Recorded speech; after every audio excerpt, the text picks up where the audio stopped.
This man, Dick Cheney, endorsed Kamala Harris. And when I first read this headline, I actually thought that it was satire. And no, it isn't just because a Republican and Dick Cheney endorsed Kamala Harris, but it was because of the way that so many Democrats bragged about this like this is an endorsement they should be proud of. Because you see, most people from my generation, they know Dick Cheney as the vice president who is the architect of both the wars in Afghanistan and Iraq. But what a lot of people from my generation and younger generations probably don't know is that this man is also the architect behind Operation Desert Storm. Oh, but you probably also didn't know he's the mastermind behind the invasion of Panama in 1989, Operation Just Cause. In other words, ladies and gentlemen, Dick Cheney has never been part of an administration, whether it be Republican or Democrat, where he was not a mastermind behind a major military operation that uprooted governments and destroyed nations. And I know a lot of us have been making fun of how hawkish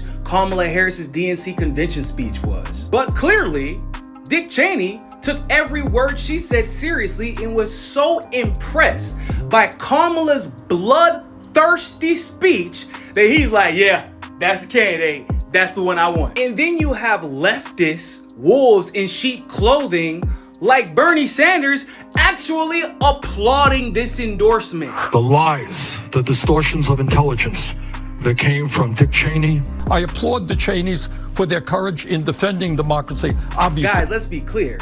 I'm not voting for Donald Trump.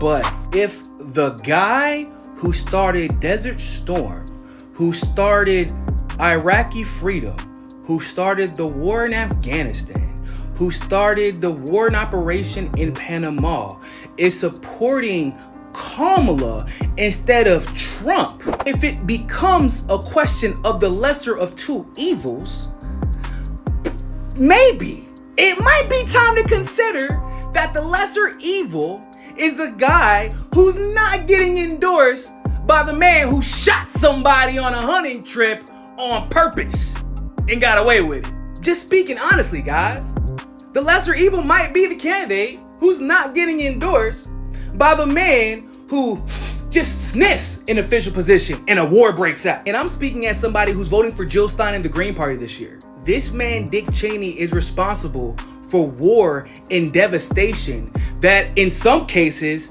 is still ongoing since I've been born, and he thinks that Kamala is most representative of his values. So that whole idea of Kamala having a 1% chance of being better than Donald Trump on the most important issues of today. With Kamala, she has a very mixed track record. We've been relentlessly critical of her, but there is the chance that she could be better on some issues, like Israel, for example.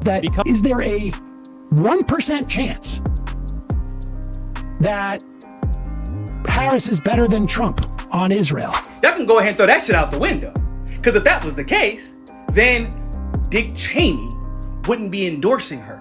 He would be endorsing Trump. You know, just a little something to think about.